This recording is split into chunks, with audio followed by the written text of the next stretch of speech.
సామెతల గ్రంథము 6వ అధ్యాయము 16, 17, 18, 19 వచనాలు. 16వ వచనం నుండి 19వ వచనం వరకు ఉన్నటువంటి లేఖన భాగాన్ని చూద్దాం. యెహోవాకు అసహ్యములైనవి 6 కలవు, 7 ఆయనకు హేయములు. అవేవనగా అహంకార దృష్టియు, కళ్ళలాడు నాలుకయు, నిరపరాధులను చంపు చేతులను, దుర్యోచనను యోచించు హృదయమును, కీడు చేయుటకు త్వరపడి పరుగులెత్తు పాదములను, లేని వాటిని పలుకు అబద్ధ సాక్షియు, అన్నదమ్ములలో జగడములు పుట్టించువాడును. చదవబడినటువంటి యొక్క లేఖన భాగాన్ని మనం గమనించినట్లయితే, రాజైన సొలొమోను, దావీదు కుమారుడు, ఇశ్రాయేలు రాజైన సమూయేలు యొక్క సామెతలు ఇవి. ఈ సామెతలలో మనం గమనించినట్లయితే ఈ 31 అధ్యాయాలు ఉన్నాయి. ఈ 31 అధ్యాయాలు అన్నీ సొలొమోను రాసినవి కాదు, కానీ అందులో కొన్ని మాత్రమే, కొన్ని ఎత్తి రాయబడిన సామెతలు ఉన్నాయి, అంటే సొలొమోనువే. మరికొన్ని ఎవరు రాశారో ఖచ్చితంగా తెలియదు. చివరి 2 సామెతలు అధ్యాయాలు చాలా స్పష్టంగా ఒక కీర్తన ఆగూరును గూర్చి రాయబడింది. తర్వాత 2వది రాజైన లెమూయేలు మాటలు అనే విషయాన్ని చూస్తాం. అంటే సామెతల గ్రంథం అంతా కూడా కాంట్రిబ్యూషన్ ఆఫ్ డిఫరెంట్ పీపుల్ అనేది ఇక్కడ గమనించాలి. అయితే ఇక్కడ చదవబడినటువంటి ఈ ప్రాముఖ్యమైనటువంటి మాటలు చాలా ప్రాముఖ్యంగా ఇశ్రాయేలు రాజు అయినటువంటి సొలొమోను పలుకుతున్నటువంటి మాటలు. పలుమార్లు మనం చూసే మాట ఏంటి అంటే, నా కుమారుడా అనే మాటను చూస్తూ ఉన్నాం. నా కుమారుడా, ఈ మాట సహజంగా పెద్దలు లేకపోతే గురువులు ఆనాటి కాలంలో ఈజిప్షియన్స్లో కానివ్వండి, లేకపోతే ఈ యొక్క హిబ్రూలో కానివ్వండి, గురువులు అనేవారు లేకపోతే రాజులు, ఉన్నత స్థానంలో ఉన్నవారు తమ ఎదుట ఉన్న వారిని ఉద్దేశించి మాట్లాడుతున్నప్పుడు, వారు జ్ఞానాన్ని పంచుతూ ఉన్నప్పుడు ఎదుట ఉన్న వారిని పిల్లల్లాగానే చూచేవారు. అందుకే నా కుమారుడా, నా కుమారుడా అనే ప్రస్తావన ఎక్కువగా మనం చూడగలుగుతాం. సో ఇక్కడ రాయబడినటువంటి మాటలో మనం గమనించినట్లయితే ఎన్ని విషయాలను గురించి ఇక్కడ మాట్లాడుతున్నాడు అని అంటే, 7 విషయాలు దేవునికి అసహ్యములు, హేయములు అని తెలియచేస్తున్నాడు. ఎన్ని? 7. అవేంటి? ఒక్కసారి ఈ మాట చూద్దాం. అవేవనగా, మొట్టమొదటిది అహంకార దృష్టి. చెప్పండి ఏంటది? 2వది కళ్ళలాడు నాలుకయు. చెప్పండి, అంటే అబద్ధమాడు నాలుక. 3వది నిరపరాధులను చంపు చేతులు. చెప్పండి. 4వది దుర్యోచనలు యోచించు హృదయము. చెప్పండి. తర్వాత కీడు చేయుటకు త్వరపడి పరుగులెత్తు పాదములు. కీడు చేయుటకు త్వరపడి పరుగులెత్తు. తర్వాత లేని వాటిని పలుకు అబద్ధ సాక్షి. 7వది అన్నదమ్ములలో జగడములు పుట్టించువాడు. ఇక్కడ 7 ప్రాముఖ్యమైన విషయాలను గురించి ప్రస్తావన చేస్తూ దేవునికి అసహ్యములు, హేయములు అని తెలియజేస్తున్నాడు. గమనించండి, క్రైస్తవ్యము చెడిపోయిన హృదయాలను బాగు చేసే మార్గం అయి ఉన్నది. కఠినమైన హృదయాలను మార్చే మార్గమై ఉన్నది భక్తి అయి ఉన్నది. క్రైస్తవ్యము విడిచిపెట్టబడినటువంటి పరిస్థితులలో ఉన్న వారికి దేవుని ప్రేమను పరిచయం చేసేటటువంటి మార్గమై ఉన్నది. జీవితము ఎటువంటిదే, ఎంత దుర్మార్గమైనటువంటి జీవితమైనా ఆ దుర్మార్గత కలిగినటువంటి హృదయానికి యేసు ప్రభు ప్రేమను పంచి ఆ దుర్మార్గతలో నుండి బయటకు ఆ వ్యక్తిని తీసుకుని వచ్చేది క్రైస్తవ్యం. క్రైస్తవ్యం బ్రతుకును మారుస్తుంది. క్రైస్తవ్యం ఆలోచన విధానాన్ని మారుస్తుంది. క్రైస్తవ్యం నీతిగా బ్రతికేటట్లుగా హృదయాలను, మనస్సులను త్రిప్పుతుంది. క్రైస్తవ్యం కఠిన హృదయాలను నుంచి మెత్తని హృదయాలుగా, ప్రేమించే హృదయాలుగా, దయగలిగిన హృదయాలుగా, క్షమించే హృదయాలుగా మారుస్తుంది. యేసు ప్రభు యొక్క బోధ ఆయా వ్యక్తుల జీవితాలలో ఉన్నటువంటి రోత జీవితాలన్నిటినీ కూడా శుద్ధి చేసి ఒక నీతి కలిగినటువంటి జీవితాలుగా మార్చేది యేసయ్య బోధ. అందుకే ఈ బైబిల్ గ్రంథం నీతిగా బ్రతకమని చెప్తున్నటువంటి గ్రంథం. ఇందులో బూతులు లేవు. బూతుల బ్రతుకులను మార్చేది ఈ గ్రంథం. అర్థమవుతుందా? ఇది బూతుల గ్రంథం కాదు. మనుషులు చేసినటువంటి తప్పిదాలను రాసింది అని బూతుల గ్రంథం అంటే ఎట్లా? అది దేవుడు చేసిన తప్పు కాదు. కాబట్టి బ్రతుకులను మార్చేది పరిశుద్ధ గ్రంథం, విలువలను పెంచేది పరిశుద్ధ గ్రంథం, పరిస్థితులన్నిటినీ కూడా మార్చివేసి నీతి కలిగినటువంటి జీవితాలుగా మారు మారు మారు మారు మారు అని 1-10 సార్లు చెప్పేది పరిశుద్ధ గ్రంథం. ఆ మాటలను చదవడానికి నీకు సమయం ఉంటే తప్పనిసరిగా నీ క్యారెక్టర్ మారిపోతుంది. ఆమేన్. నీ ఆలోచన మారుతుంది. నీ అనుదిన జీవితంలో అంతకు మునుపు నువ్వు వాక్యమును చదివిన తర్వాత బైబిల్ని చదివిన నీవు రెండు కూడా మారిపోతుంది. దేవునికి స్తోత్రం.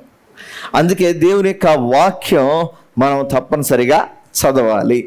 చాలాసార్లు దైవజనులు కూడా ఏం చేస్తుంటారు, అయ్యా పాస్టర్ గారు మేము ఆత్మీయంగా ఎదగాలనుకుంటున్నాము అన్న వారికి సహజంగా ఇచ్చేటటువంటి ఒక ఆలోచన ఏంటి అని అంటే, సామెతల గ్రంథాన్ని చదవండి, సామెతల గ్రంథాన్ని చదవండి అని చెప్తూ ఉంటారు.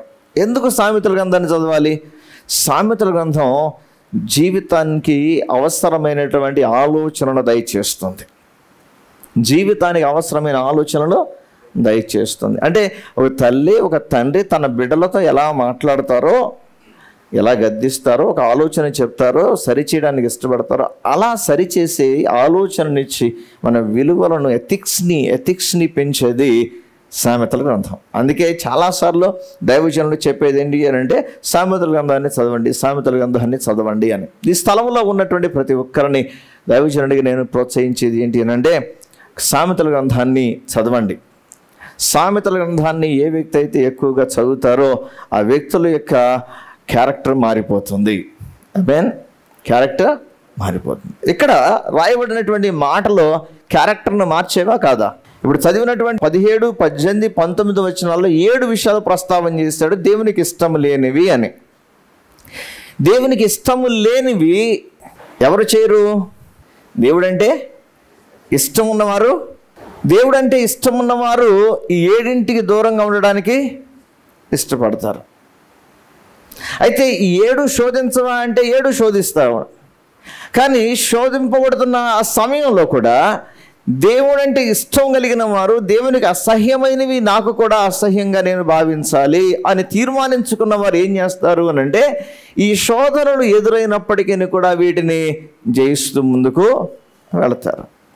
ఈ స్థలంలో ఈ దినం ఈ మాటలు వింటున్నటువంటి ప్రియమైన దేవుని బిడ్డలారా, నువ్వు నిజంగా దేవుని ప్రేమించే వ్యక్తివైతే నీ దేవునికి ఇష్టమైనవి నువ్వు చేయాలి, నీ దేవునికి ఇష్టం లేనివి నీవు వాటికి దూరంగా ఉండాలి, వాటిని విడిచిపెట్టాలి. అప్పుడే దేవునికి ఇష్టలుగా మనం మారేది, అప్పుడే దేవుని సంతోషి పెట్టగలుగుతాం, అప్పుడే మన జీవితాల్లో దేవుని గణపరిచే జీవితాలుగా ఉంటాయి. దేవునికి స్తోత్రం కలుగును గాక. హల్లెలూయా. సో వీటిలో మొట్టమొదటి దానికి వచ్చి ఏమంటున్నాడు 17వ వచనంలో, అహంకార దృష్టియు, arrogant eyes or haughty eyes, arrogant eyes. గమనించండి, ఇక్కడ అహంకార దృష్టి అనేదాన్ని ఇంకొక మాటలో చెప్పాలి అని అంటే కనుక గర్వము అనేదాన్ని కూడా చెప్పవచ్చు. గర్వాన్ని గురించి బైబిల్ ఎక్కడా కూడా సమర్థించడం లేదు, కానీ నాశనానికి ముందు గర్వం అని తెలియచేయబడింది. అంటే ఒక వ్యక్తి తన జీవితంలో పతనమవడానికి గల కారణం ఏంటి అంటే గర్వం. తనను తాను తగ్గించుకున్న వారి జీవితాలు హెచ్చించబడినట్లుగా తనను తాను హెచ్చించుకున్నటువంటి వారి జీవితాలు అట్టే నీరు గారిపోతాయి, కాలంలో కలిసిపోతాయి, కనుమరుగైపోతుంది. సో నాశనానికి ముందు గర్వం ఎలాగైతే వస్తుందో, ఈ గర్వాన్ని గురించి బైబిల్ డీల్ చేస్తూ ఎలా ఉండాలి అనే విషయాన్ని కూడా తెలియచేస్తుంది. మొట్టమొదటిగా ఈ గర్వాన్ని గురించి ఆలోచన చేసినప్పుడు బైబిల్ గ్రంథంలో ఒక దేవదూతను గురించి ప్రస్తావన చేస్తాడు. ఆ దేవదూత ఒక గొప్ప బాధ్యతను కలిగినటువంటి దూత. ఉదాహరణకి గబ్రియేలు అనగానే ఏం జ్ఞాపకం వస్తుంది? మెసెంజర్. పలుసార్లు గబ్రియేలు వర్తమానాన్ని, అంటే దేవుని దగ్గర నుంచి వర్తమానమును తీసుకుని వచ్చే బృందం, దాని నాయకుడు గబ్రియేలు. ఒకవేళ యుద్ధానికి సంబంధించినటువంటి విషయాన్ని గురించి ప్రస్తావన చేయాలంటే ఎవరు? మిఖాయేలు. చెప్పండి, ఎవరు? మిఖాయేలు అంటే ఆయా బాధ్యతలు, ఆయా శాఖలు, ఆయా డిజిగ్నేషన్స్ ఇవ్వబడి ఆయా పనులలో వారు బిజీగా ఉంటున్నారు. అలాగే మరొక దేవదూతకు, ప్రధాన దూతకు ఇవ్వబడినటువంటి బాధ్యత, ఆ ప్రధాన దూత పేరు ఏంటి అంటే లూసిఫర్. ఆ వ్యక్తికి ఇవ్వబడినటువంటి, ఆ వ్యక్తి తరపున ఉన్నటువంటి టీం అందరూ చేసే పని ఏంటి అని అంటే ఆరాధన చేస్తారు. సో అంటే ఉన్నటువంటి దేవదూతల సమూహానికి డిఫరెంట్ ఆఫీసెస్ ఇవ్వబడ్డాయి, డిఫరెంట్ వర్క్స్ ఇవ్వబడ్డాయి. ఆ స్థితిలో ఉన్నటువంటి, ఆయా పనులలో ఉన్నటువంటి వారిలో ఈ లూసిఫర్, ది అనాయింటెడ్ చెరూబ్, అభిషేకించబడిన సెరాపు కెరూపులు అని విన్నారు కదా. యెషయా గ్రంథం 6వ అధ్యాయంలో చూడగలుగుతాం. యెహెజ్కేలు గ్రంథం 1వ అధ్యాయం నుంచి కూడా పదే ఈ మాటలు మనం చూడగలుగుతాం. కెరాపు సెరూపులను గురించి. బికేమ్ ప్రౌడ్, గర్వానికి అవకాశం ఇచ్చాడు. దాని రిజల్ట్ ఏంటి అని అంటే తన యొక్క స్థానాన్ని కోల్పోయాడు. దేవుని ఎదుట ఉండి అందరినీ కూడా, ఏ ఆఫీస్ అయినా సరే, ఏ బాధ్యత కలిగిన వారైనా సరే, ఈ వ్యక్తి నిలబడి పరిశుద్ధుడు పరిశుద్ధుడు పరిశుద్ధుడు అని ఆరాధించెదము. అందరం చూద్దాం ఈ మాట. పరిశుద్ధుడు పరిశుద్ధుడు పరిశుద్ధుడు అని ఆరాధించెదము. మరొకసారి అందరం కలిసి పరిశుద్ధుడు. This is the song. పరిశుద్ధుడు పరిశుద్ధుడు అని there is only a song that is holy, holy and holy. ఆమేన్. ఒక పాట పాడుతూ ఉన్నారు, పాడుతూనే ఉంటారు. అదేంటి అని అంటే ఆ పాట పరిశుద్ధుడు, ఇస్ అ హోలీ ల్యాంబ్, పరిశుద్ధమైన గొర్రె పిల్ల, పరిశుద్ధ రక్తము అనే పాట, పరిశుద్ధుడు అనే పాట పాడుతూ ఉండగా ఏ ఆఫీస్ అయినా, అంటే ఏ పనిలో నిమగ్నమై ఉన్నవారైనా ఈ ఆరాధన సమయానికి అందరూ దేవుని ఆరాధించాల్సిందే. హల్లెలూయా. అటువంటి గొప్ప స్థితిలో లేదా అటువంటి పనిలో ప్రభు ఉంచినప్పుడు గర్వమునకు స్థానం ఇచ్చి పరలోకము నుంచి పడవేయబడిన వాడుగా అయిపోయాడు. తన స్థానాన్ని కోల్పోయాడు. గమనించండి దేవుని బిడ్డలారా, దేవుడు మనల్ని ఏ ఏ స్థానాలలో ఉంచుతున్నాడో, ఏ ఏ పనులలో ప్రభు మనల్ని వాడుకుంటున్నాడో, ఆయా పనులలో మనము తగ్గింపు కలిగిన వారిగా ఉండాలి.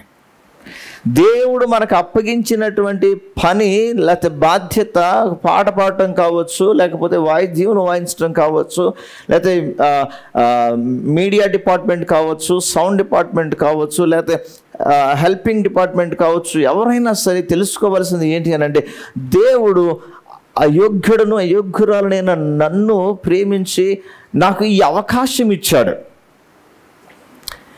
మందిరంలో ఎంతోమంది ఉంటే నాకు ఈ అవకాశం ఇచ్చాడు, వారికంటే ముందు నాకు ఈ అవకాశం ఇచ్చాడు.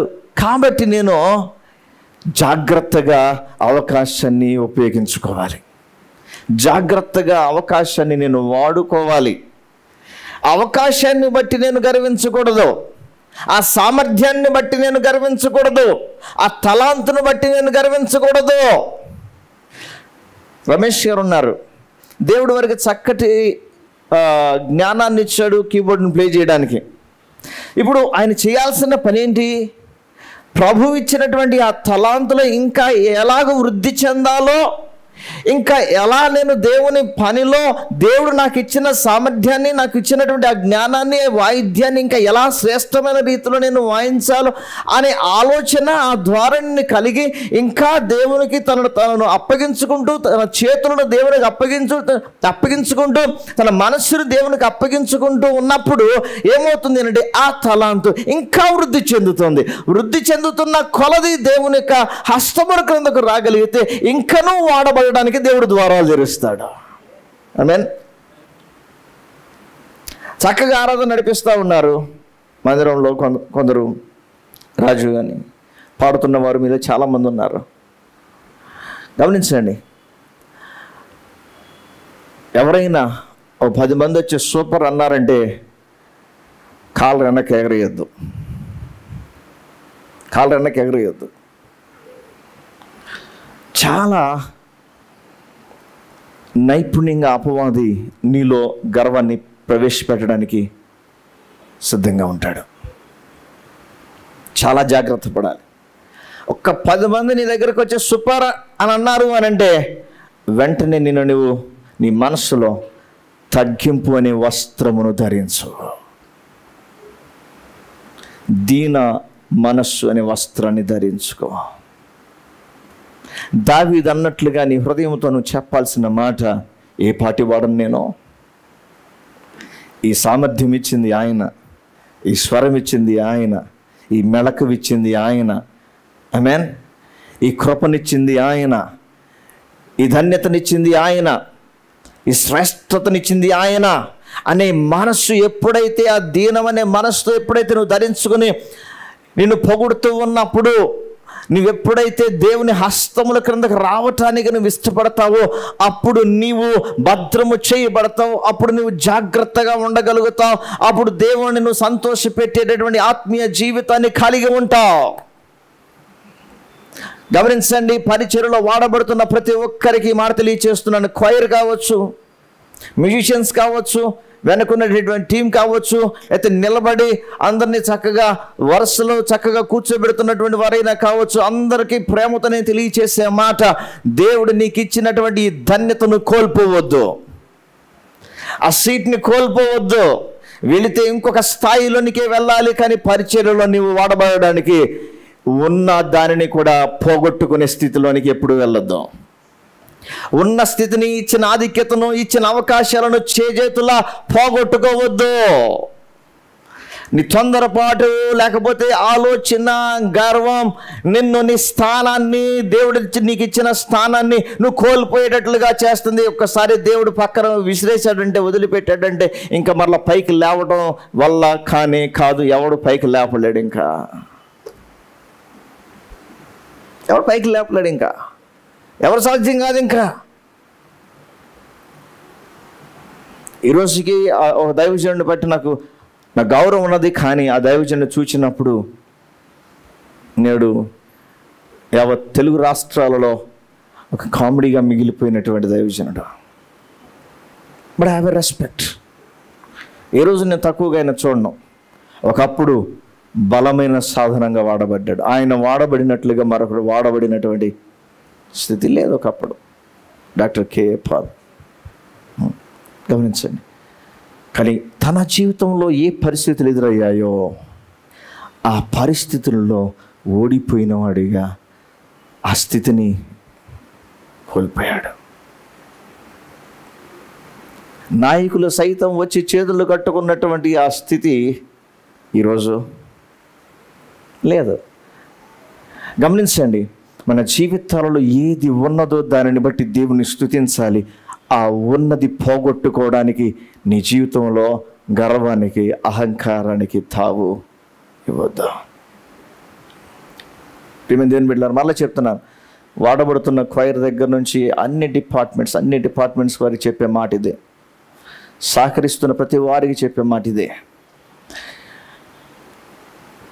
ఇలా గర్వానికి, అహంకారానికి తావిచ్చి దేవుడు నీకు ఇచ్చినటువంటి ఆ బాధ్యతలో నుంచి కూర్చునే స్థితిలోనికి వెళ్ళిపోవాలి అని అనుకుంటే గనక అదే కొనసాగించుకో.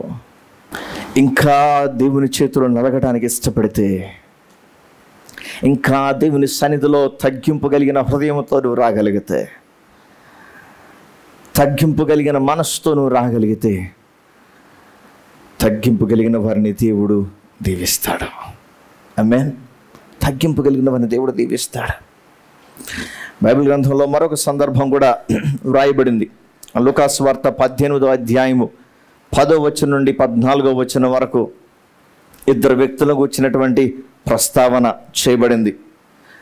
ఇద్దరు వ్యక్తులు ప్రార్థన చేయడానికి దేవాలయానికి వెళ్ళారు. వారిలో ఒకరు పరిసయ్యుడు, ఇంకొకరు సుంకరి. పరిసయ్యుడు ప్రార్థన విధానం, సుంకరి ప్రార్థన విధానం ఎంతో వ్యత్యాసంగా ఉంది. అంటే ఇది ఏ రకమైనటువంటి గర్వం అనంటే భక్తి సంబంధమైన గర్వం. కొందరి జీవితాల్లో ఇది కనిపిస్తూ ఉంటుంది, భక్తి సంబంధమైన గర్వం. అంటే నేనే ప్రార్థనా పరుడును, నేనే ప్రార్థనా పరురాలను, సంఘంలో ఎవరైనా ఉన్నారంటే అసలు నన్ను మించిన వాళ్ళు ఇంకొకళ్ళు లేరు, నాలాగా నీకు కనిపించలేదేమో, కానీ ఒంటరిగా దేవుని సన్నిధిలో మోకరించి పెనుగులాడుతున్న వారు ఎంతమంది ఉండుంటారో. కానీ నీవుగా నేనే, ఇంకెవరు లేరు, నేనే పరిశుద్ధుడిని, నేనే పరిశుద్ధురాలను, నేనే అన్నట్లుగా టచ్ మీ నాట్గా ఉంటున్నావు అంటే అది నీ భక్తి సంబంధమైన గర్వం.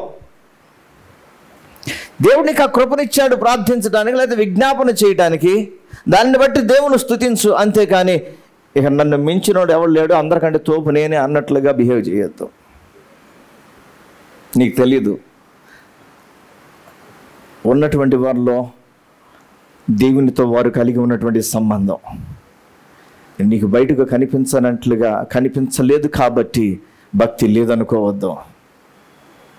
బయటికి కనిపిస్తుంది కాబట్టి భక్తి అనుకోవద్దు. బయటికి కనిపించడం లేదు కాబట్టి భక్తులు లేరనుకోవద్దు. చూచుచున్న హృదయాలను చూచుచున్నవాడు ఆయన అన్నాడు. ఆమేన్. హృదయాలను చూచుచున్నవాడు ఆయన. కాబట్టి నీ భక్తి సంబంధమైనటువంటి గర్వం నీ అభిషేకాన్ని కోల్పోయేటట్లుగా చేస్తుంది. నీ భక్తి సంబంధమైన గర్వం దేవుడు నవ్వుకునేటట్లుగా చేస్తుంది. నీ భక్తి సంబంధమైన గర్వం, ఆ బుద్ధిహీనత నీవు సంఘములో నేను వేరు అన్నట్లుగా ప్రజలకు ఇట్టే కనిపించేటట్లుగా చేస్తుంది. కాదు, సంఘంలో ఉన్న నీవు అందరితో ఒక శరీరమై ఉన్నావు, నీవు వేరు భాగం కాదు. రోమపత్రిక 12వ అధ్యాయం అంతా కూడా అదే కదా మాట్లాడుతుంది. రోమపత్రిక 12వ అధ్యాయం అంతా మాట్లాడుతుంది అదే. ఒక్క శరీరం, నువ్వు ఇంకో భాగం కాదు. ఇంకొక భాగం అయితే ఇక్కడ ఉండడానికి అవకాశం లేదు. ఇక్కడ ఉన్నావు అని అంటే దేవుని శరీరంలో భాగమై ఉన్నావు, క్రీస్తు శరీరంలో భాగమై ఉన్నావు. అది వేలో కాలో ఇంకేదైనా కావచ్చు. You have a place, you are in that body. నువ్వు ఆ శరీరంలో భాగమై ఉన్నావు. కాబట్టి నీ ఆత్మ సంబంధమైనటువంటి గర్వం పరిసయ్యుని వలె ఒకవేళ ఉట్టి పడుతుంటే కనుక, పరిసయ్యుని వలె ఒకవేళ నువ్వు మాట్లాడుతుంటే, ఈరోజు నీ భక్తిలో, నువ్వు చేస్తున్నటువంటి భక్తిలో లోపం ఉంది. దేవునిలో లోపం లేదు, దేవునిలో లోపం లేదు. నీ భక్తి విధానంలో లోపం ఉంది. అది నువ్వు నీ బుద్ధిలో లోపం ఉంది, నీ బుద్ధిలో లోపం ఉంది, నీ ఆలోచనలో లోపం ఉంది, నీ చూపులో లోపం ఉంది. ఈ పరిసయ్యుడు వలె నీవు ఉంటే, లేదా యేసు ప్రభు మరికొన్నిసార్లు మాట్లాడతాడు, ప్రజలకు కనిపించాలి అని సంత వీధులలో నిలిచి బిగ్గరగా ప్రార్థించేటటువంటి వేషధారులారా అని అంటాడు. అంటే వారు తమ భక్తిని కనపరుచుకోవడానికి చేస్తున్నటువంటి ఫీట్స్ అన్నమాట ఇవి. తలకిందులుగా తపస్సు చేసిన మన బతికేంటో దేవునికి తెలుసు కాబట్టి ఆయన దగ్గర మన ఆటలో. కానీ గమనించాలి, సో నీ గర్వము అనేది, భక్తి సంబంధమైనటువంటి గర్వము అనేది నీ జీవితంలో దేవుడు నవ్వేటట్లుగా చేస్తుంది. దేవుడు నవ్వుకుంటాడు. అసహ్యమైనవి అని రాయబడింది, హేయము అని రాయబడింది. గర్వము దేవునికి, గర్వించే హృదయము దేవునికి హేయము, అసహ్యము. చెప్పండి ఆ మాట ఒకసారి. ఏది చెప్పండి, ఏది మీ ప్రక్కన మొత్తం చెప్పండి ఆ మాట ఒకసారి. గర్వించే మనస్సు, గర్వించే హృదయం ఎవరికి హేయము, ఎవరికి అసహ్యం? ఇప్పుడు ఏం కలిగి ఉండాలి? ఏ వస్త్రాన్ని ధరించుకుని ఉండాలి? దీన మనస్సుని వస్త్రాన్ని ధరించుకుని ఉండాలి. ఆమేన్. మళ్ళీ చెప్తున్నాను, ఒక ఉన్నతమైన స్థానంలో నుంచి పడవేయబడ్డాడు. ఈరోజు మన జీవితాలలో హెచ్చించబడుతున్న కొలది తగ్గించుకోకపోతే, అవకాశం ఇవ్వబడుతున్న కొలది దేవుని హస్తముల కిందకు రాకపోతే ప్లేస్ రీప్లేస్ అయిపోతుంది. ఒక్కసారి ప్లేస్ నీ తీసివేయబడింది అని అంటే మరలా అక్కడికి రావడం కష్టం. ఇంకొకళ్ళు అపాయింట్ చేయబడతారు. ఇంకొకళ్ళు అపాయింట్ చేయబడ్డారు అని అంటే నువ్వు ఏడుస్తూ కూర్చోవలసిందే. అలా రీప్లేస్ అయిన నీవు నిన్ను ఇంకా వాడుకోవడానికి అపవాది ప్రయత్నం చేస్తాడు. జాగ్రత్త, జాగ్రత్త. ప్రియమైన దేవుని బిడ్డలారా, అయితే సుంకరి ప్రార్థన ఎలా ఉంది ఒకసారి చూడండి. 13వ వచనం. ప్రార్థన చేయుటక 2 మనుషులు దేవాలయమునకు వెళ్ళిరి. వారిలో ఒకడు పరిసయుడు, ఒకరి సుంకరి.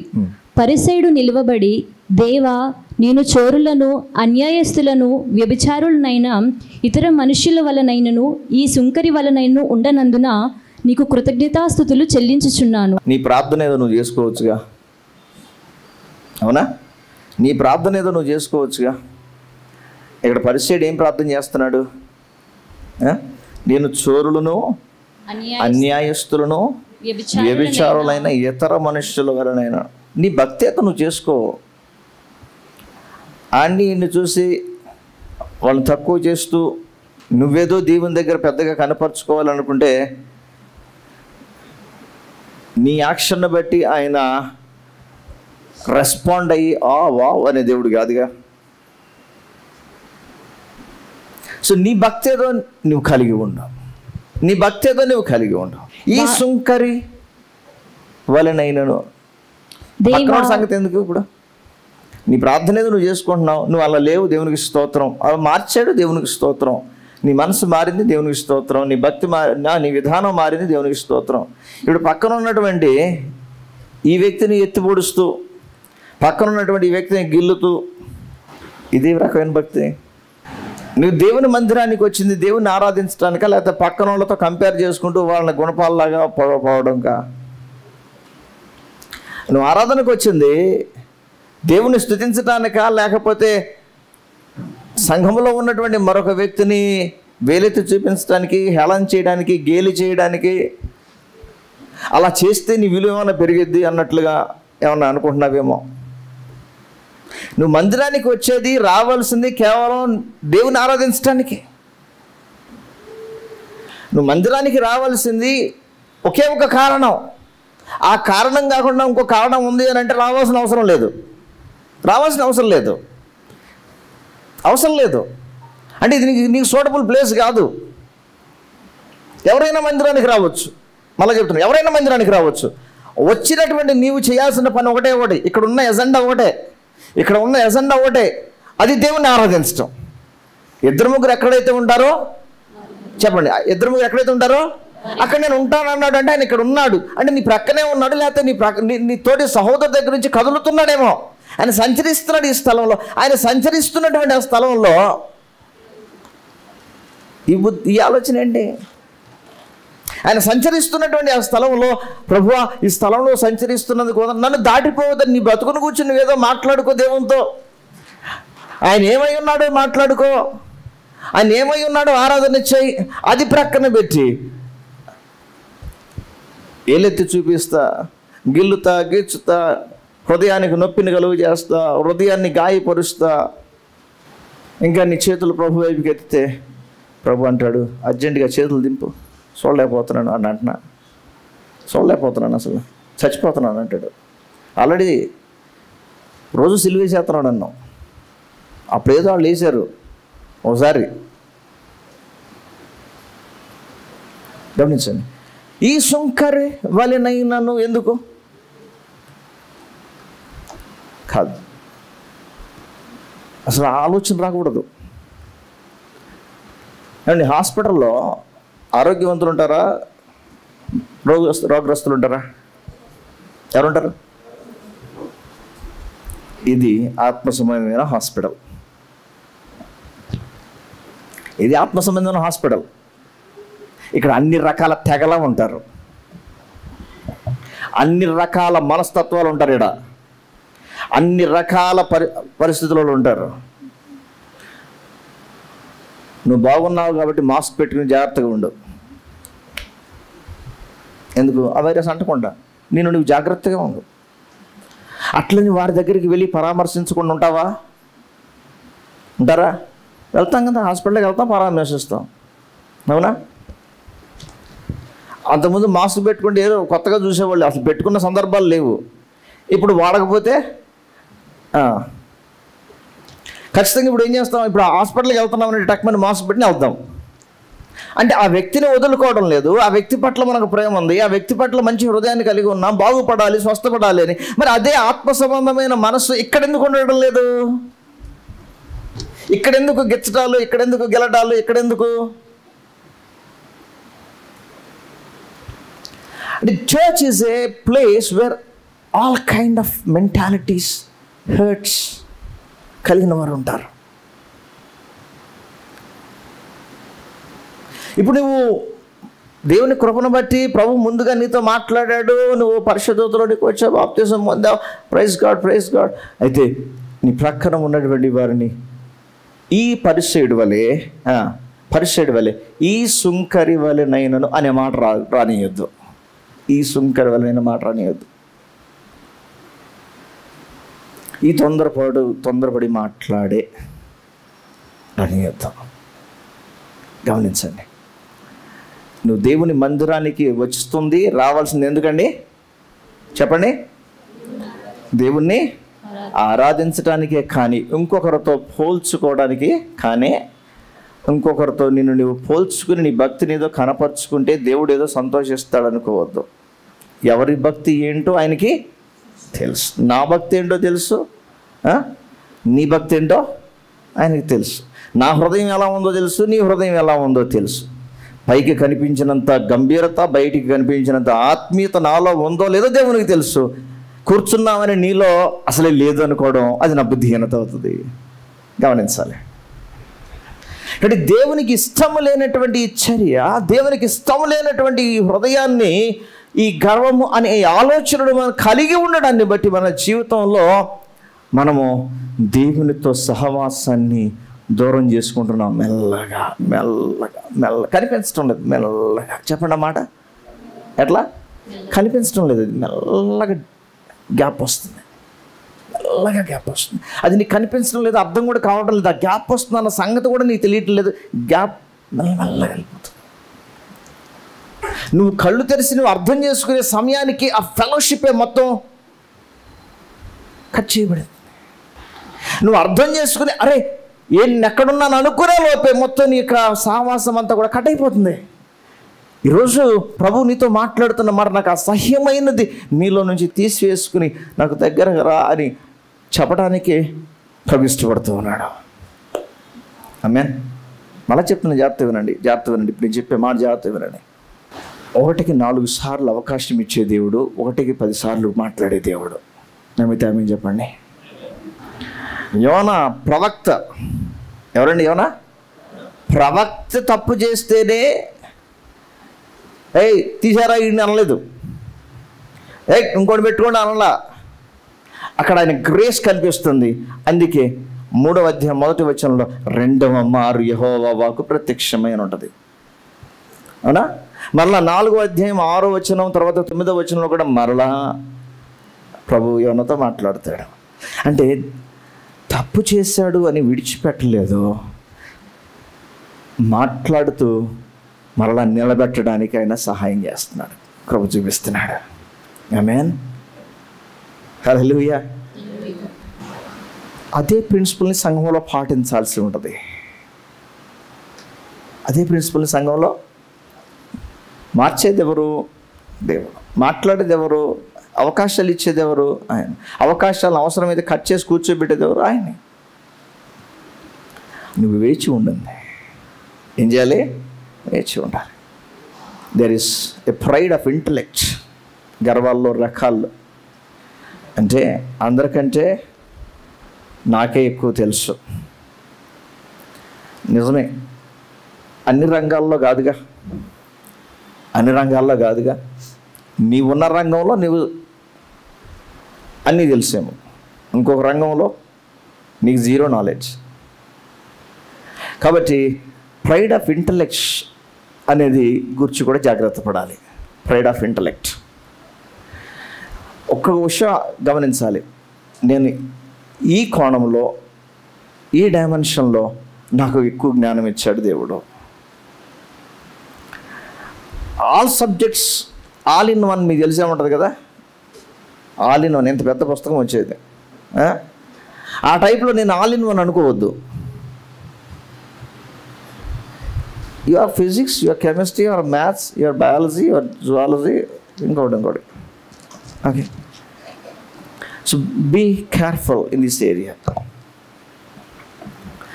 తర్వాత pride of power, dominating nature. ఇది ఏ నేచర్? ఇది dominating nature. Dominate and giving orders to others. ఇది కూడా దేవునికి ఇష్టం లేదు. డామినేటింగ్, నువ్వు దేనిని డొమినియన్గా ఉండాలని కోరుకున్నాడు, దాని మీద డొమినియన్గా ఉండవు. But don't dominate the creation, the created one. దేవుడు తన స్వరూపంలో చేసుకుంటూ వారిని కాదు నువ్వు డామినేట్ చేయాల్సిందే. దేవుడు నిన్ను దేని మీద డొమినియన్గా ఉండమన్నాడో దాని మీద డొమినియన్గా ఉండాలి.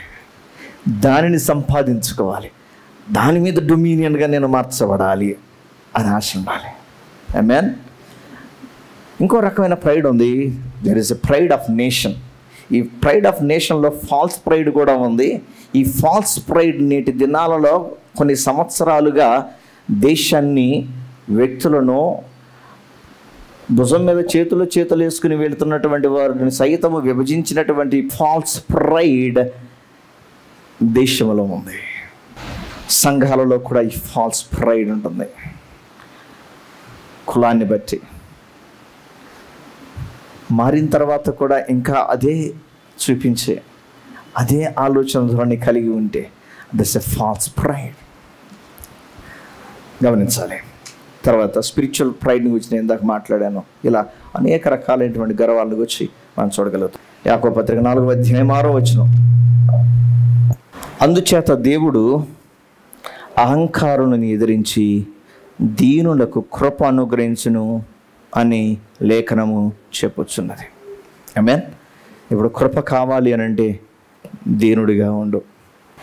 దేవుడు అహంకారాలను ఎదిరిస్తాను అని సెలవిస్తున్నాడు. ఆయన ఎదిరించేవాడు అహంకారాలను.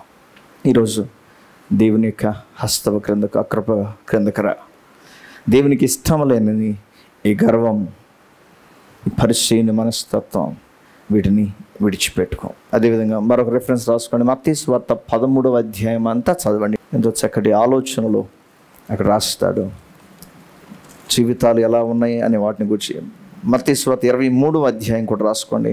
తప్పనిసరిగా ఈ యొక్క 2 అధ్యాయాలు చదివి మన జీవితాలలో ఏ ఏరియాలో మనము అహంకార దృష్టి కలిగి ఉన్నాము, లేదా పరిశీలన వంటి మనస్తత్వాన్ని కలిగి ఉన్నాం, వీటిని సరి చేసుకోవడానికి దేవుని పాదాల దగ్గర కూర్చుందాం.